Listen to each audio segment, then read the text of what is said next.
саламатсыздар ма құрметті оқушылар, бүгін біз ктл нағыз ктл да келген 2017 жылғы тестті қарастырайық. Так, бұл жерде ең бірінші неден бастаймыз? 224-ті 2-ге бөлеміз. 324-ті 2-ге бөлсек 162 шығады. Оны потом барып астындағы 4-ке бөлеміз. Мұнда да 522-ні 3-ке бөлеміз. 522-ні 3-ке бөлейік. 522-ні 3-ке бөлетін болсақ, бізде калькулятор болмайды, сол үшін амалдап орындаймыз. 1, 3, 22, 7, 21, 12 түседі, 474 болады екен. Қазір оны енді мынағанды бөлеміз, бөлінбесе орта еселік береміз. Так, 174 3-ке бізде бөліне ма? 174-ті 3-ке бөлеміз. 6, 5 береміз 15, 24, 8 береміз. 58 болады екен. Бөлінеді екен, сонда жазамыз. Так, 162-ні 4-ке бөлегенде 162-ні бөлеміз 4-ке. Так, 40 береміз 160 болады. 2, 0 қоссам өтір қоям, 5, 40,5. Сонда қараңыздар, 40,5 қосу 174-ті 3-ке бөлсек бізде 58 шыққан екен. 58 қосу 0,25-ті 2-ге көйтсек, ол бізде 0,5 болады. 0,50 болады, бірақ ол 0,5 деп жазсақ болады. Так, мына екеуін қосам мен, бізде шығады 98,5, 98,5-ке 0,5-ті қоссам 99 шығады. Астында мына 2 минус болса, ол бізде плюсқа айналып кетеді, 101 болады. Бірден 101-ді азайтам, ол модульда бір азайту мынандай болып тұр енді, Енді бірден 101-ді азайтатын болса, менде шығады минус 100 шығады. Бірақ ол модульда тұр ғой, ал модуль бізде минусты не қылады? Плюс қылады. Бірден 100-ді азайтсам, минус 99, бірақ ол модульдан плюс 99 болып шығады. Сонда бұның асты да бізде 99 шығады. 99-ды 99-ға бөлсем 1 болып шығады екен. Енді 1 бізде екінші амал 1,2-ден 1-ді бөлеміз.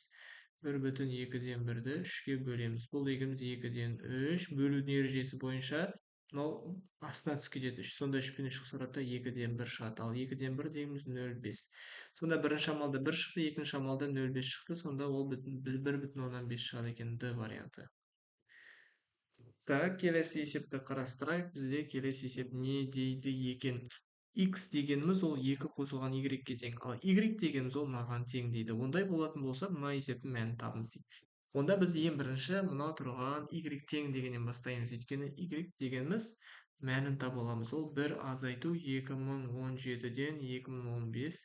Мынаған орта еселік 2017 береміз, немесе 2017-тен 2017 деп аламыз. 2017-тен 2015-ті азайтсақ 2 болады, Енді x тең 2 қосылған 2017-ден 2. То есть мынаны енді y-дің орнына қоюға болады ғой.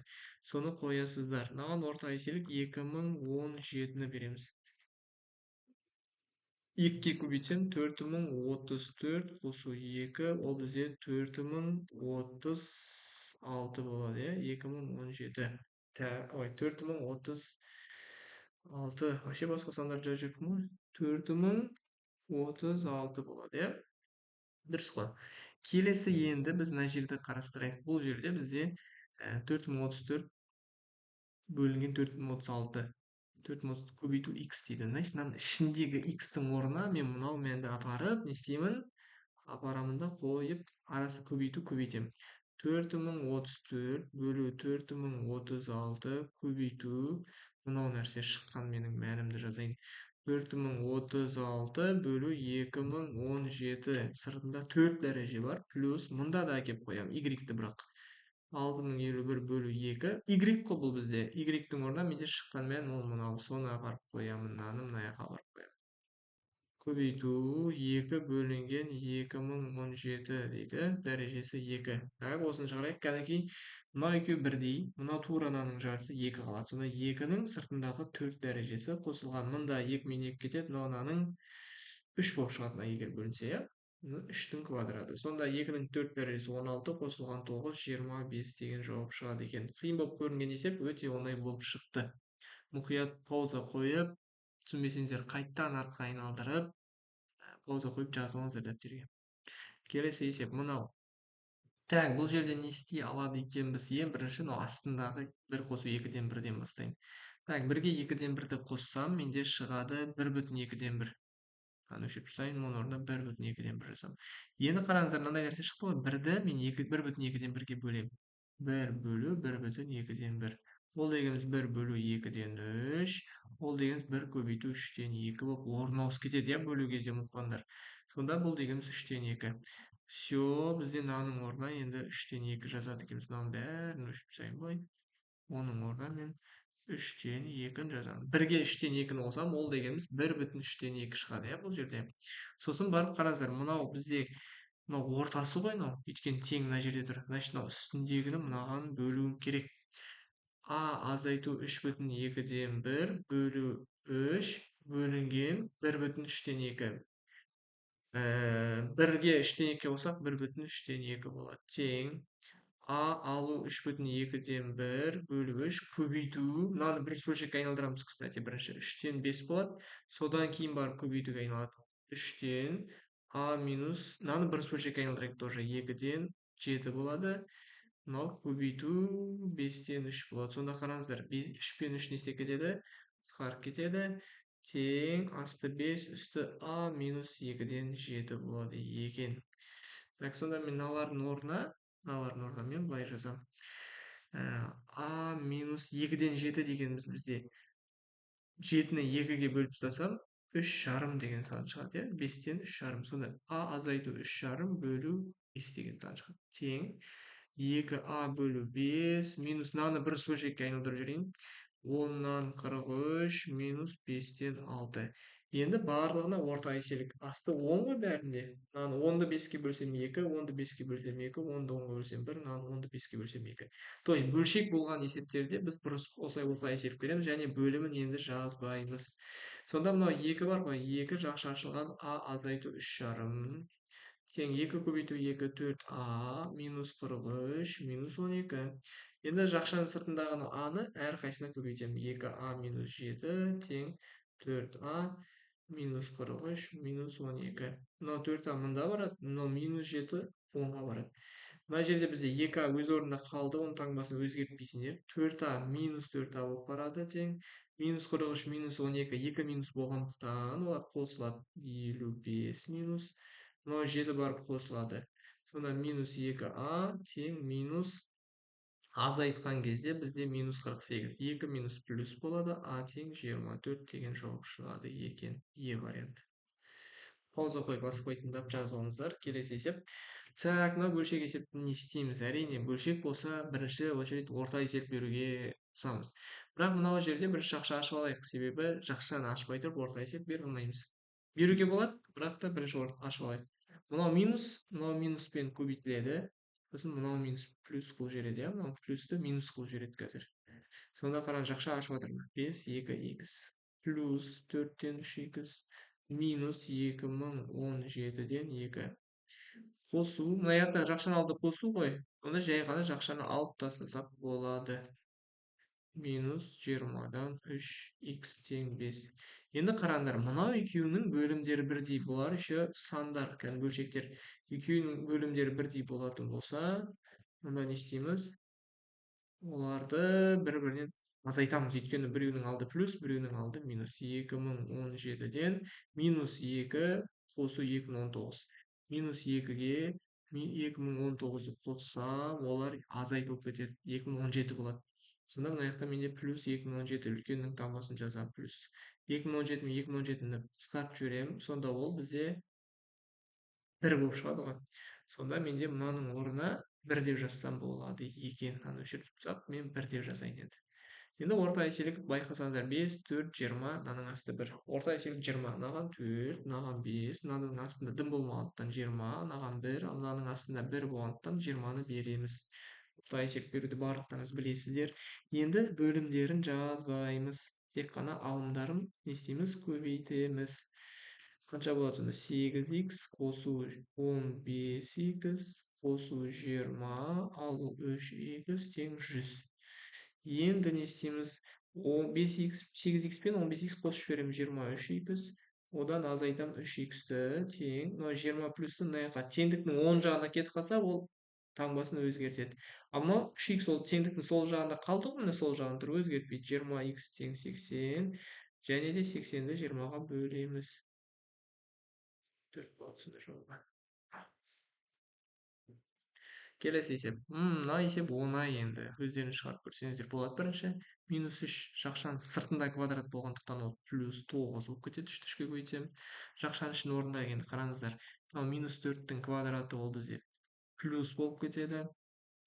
16 көрдіңіздер ме? Мына плюс болып кетеді, бірақ мынау минус қалады. И -1 бөлу 2 жақшаны жабамын.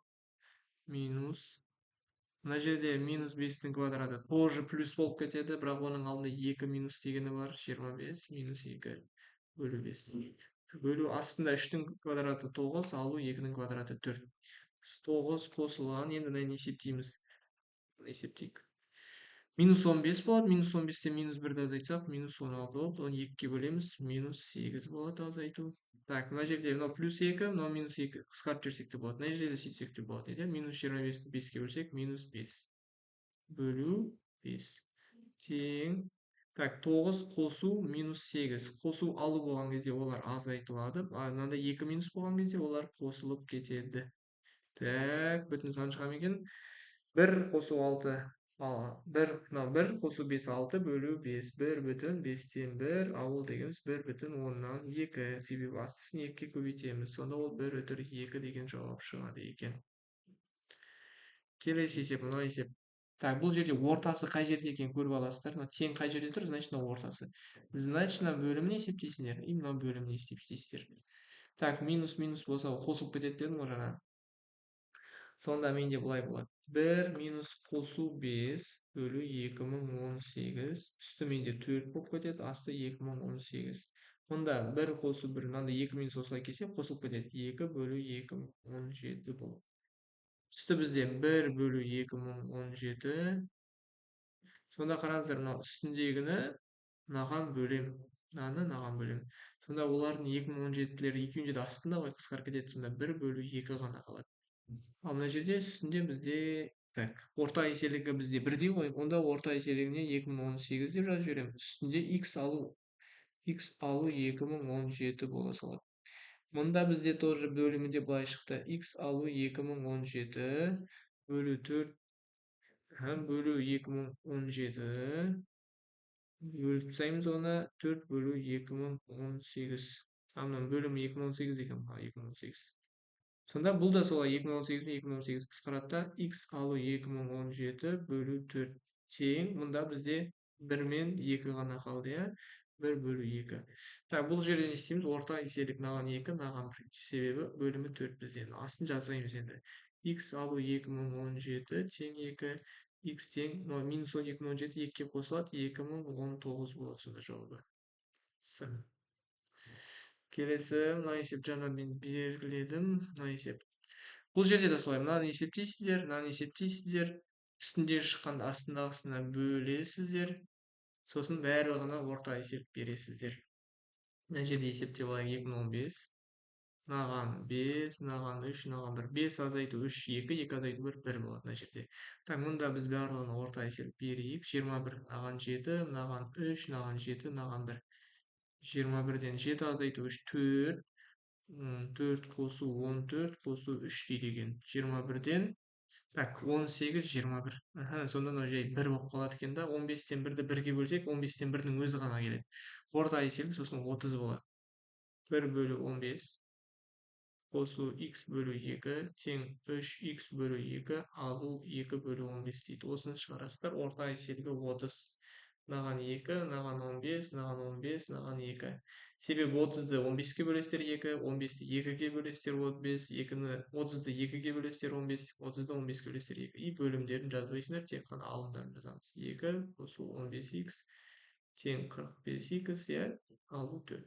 Осы теңдеуді шығарасыздар. 15x бірінші жазылады да, оған 45 минус 45 болып келеді. Өйткені теңдіктен өтеді. Минус 4, 2 оған минус 2 болып келеді. Минус 30x тең минус 6, 2 минус плюс x тең 5 десеңіздер қателесесіздер. Өйткені 6-ның астына 30 барады, ол 5-тен 1, ауыл дегеніміз 10-нан 2, 10-нан 2 дегеніміз 0,2, 5-тен 1 дегеніміз Д варианты. Келесі есепті қарастырайық. Так, мына есепте бірінші мына жерді орындап аласыздар, сосын оны квадраттайсыздар, сосын 6-ға орта есеп беріп тастаймыз. Көрейік ал. Мына бөлімінде мынаған орта есеп 2 беретін болсам, 2-ден 2 азайту 1, 1 болады. 1-ді 2-ден 1-ге бөлеміз. 1-ді 2-ден 1-ге бөлеміз. 1 бөлу 2-ден 1 деп ше. 1 көбейту 1-ден 2 орын алса, сонда 2 шығады екен. Мына жерден общий 2 шығады. Оның сыртына квадрат. Минус 2 плюс 2 0 ғой, 0-дің квадраты 0. Сонда мына ішінен 0 шығады, ол 0-ді 6-ға бөлем 0 шығады. Сонда бізде былай болады. X азайту 3-тен 1 бөлу 2 қосу 3-тен x қосу 2-ден 1 тең 0 шығады. 0 шықса да орта есеп бере береміз. 6 ғой орта есебі. Мынаған 6 беремін, мынаған 0-ға ештеңе бермей ақ қойсаңыздар болады, өйткені ол бәрібір 0. Мынау 2, мынау 3. Енді 3 x алу 3-тен 1 қосу 2, x қосу 2-ден 1. Бөлімін не істемейміз? Жазбаймыз, себебі ортақ еселік бердік. Мынау 3-ен арасында көбейту ғой, әрқайсына көбейтеміз. 3x алу. Ал 3-ті 3-тен 1-ге көбейтсек не болады? 3 пен 3 қысқарады да 1 ғана қалады. Мынау 2x қосу, мына да сондай 2 мен 2 қысқарады да 1 ғана қалады. 3x пен 2x-ның қараңдар 6 плюс, значит 5x болады. Мынау минус 1 мен плюс 1 қысқарады, тең 0. Ал мынау біз 5-ті 0-ге бөлсем, бәрібір 0 шығады екен. Охо, ондай жауап жоқ дейді. Значит, біз бір жерде қателестік. Біз басында қателесіп кеткен екенбіз ғой. Мына жерде 3 емес, минус 3 екен ғой. 2 емес, минус 3 екен. Мына жер минус 3 болады. Минус 3-тің қосамыз 2-ге минус 1 болады. Минус 1-дің квадраты ол бізде 1 болады екен. Біз осы жерде қателестік. Сонда мынаның жалпынан бәрінен 0 емес, вообще-то 1 шығады екен ғой. Онда бүйтіп осындай шықпай қалса, осылай тура осы жағдайда мен видеода қалдырамын. Себебі есеп шығарған кезде ол асыққаннан болуы мүмкін, немесе байқамай қалуы мүмкінсің. Сандар көп болғанда басқа санмен ауыстырып қоясың. Вот осылай қатеңді іздейсің. Артқа қарай оп, бәрін дұрыстедім. И мына жерде, мен мына жерде минус 3 деп тұр ғой, мен неғып оны 2 деп жазып қойғам дейсіңдер да, бәрін өшіріп керек емес. Жаңағыдай дұрыстап жібересіңдер, 1 шығады. Міне 1 шықты. Енді мына жерде менде 0 ғой. 0-ге емес, енді ол жерде менде 1 ғой. Осы жерге 1 деп жазамын. А 1 болса, мен орта есепке 6 беремін. Значит, мына жерде 6 тұру керек, 6 тұру керек. Мынаның орнына 6 тұру керек. Сонда көрдіңіздер ме? 6 бөлу 5 болу керек. Ол 1/2-ден 1. А ол жаңағыны шығардық, 1,5 дегенді береді екен. Ойбай, ол да жоқ па что-то. Так, 1 шықты ма точно? 1 үстінде шықса, асты бізде 6 бар ғой бізде. 6 и так бар ғой астында. Онда бүйтесіңдер міне. Так.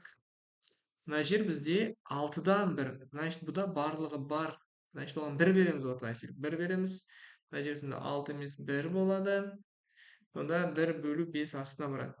Сонда ол дегеніміз 0,2. Өйткені асты үстін 2-ге көбейтеміз. 0,2 с болады сонда. Келесі есеп. Мына жерде орта есеп 1-ден бермейміз. Себебі мынаны бұрыс бөлшекке айналдырасыздар. 4x алу 1 бөлу 6 қосу 6-дан 19 кішіне тең 3-тен x қосу 6 қосу 5. Ортақ еселігі неше? Так, 6, 3-тікі 6. Мынаған 1 беремін, 6-ны 6-ға бөлсем, 6-ны 6-ға бөлсем 1. Мынада 6 болу үшін 2 беремін, мынаған 6-ның бәрін беремін. Себебі бұның асты бізде 1. 4x алу 1 қосу 19 кішіне тең. Мына 2 тұрса жазып қоямыз, x қосу 6 деп. Қосу 30. Мынандай болса көбейте саласыңдар. 4x мынаны ашасыңдар былай. 4x алу, мына екеуін есептеп жіберуге де болады бірден. Минус 1 қосу 19, ол бізде қосу 18 болып кетеді. Мында 2x қосу 12 қосу 30. 2x мында жібереміз, ал 18-ді 10-ға жібереміз. Сонда 4x алу 2x кішіне тең. Бізде еще бұл теңсіздік екен. Мына екеуін қосып жіберемін. 42. Өйткені екеуінің алды плюс. Мына 18 плюс, ол минус 18 болып барады. Сонда 2x кішіне тең. Бізде ол 24 болады. X кішіне тең 12. 2-ге кәдімгідей теңсіздік болса бөлеміз. Теңсіздікте айтып едік қой, егер теңсіздік мына жерде мысалы минус болып шыққанда, мысалы, допустим, былай шықса, онда біз оны бөлеміз, бөлген кезде бізде бағыт ауысады. Мына жері минус болса, бізде бағыт ауысады. А из-за того, что бізде минус жоқ, сол үшін бағыт ауыспайды. Жауабы с болады. Так, мына есепті өздеріңіз шығарып көріңіздер. Мына бөлімін азайтасыздар, сосын 1-ді оған бөлесіздер. Мына жақта азайтасыздар. 1-ді оған бөлесіңдер. Сосын одан шыққанда 5-тен азайтасыңдар. Одан шыққанда 2-ді оған бөлесіңдер. Бірінші 2 жазылады үстіндегісі. Мына жақта да бірінші 1 жазылады, 1 бөлу деп. Сосын бәрі шыққаннан кейін бәріне орта есепті бере саласыздар. Барлығы мұқият қарап, тыңдап, пауза қойып жазылыңдар.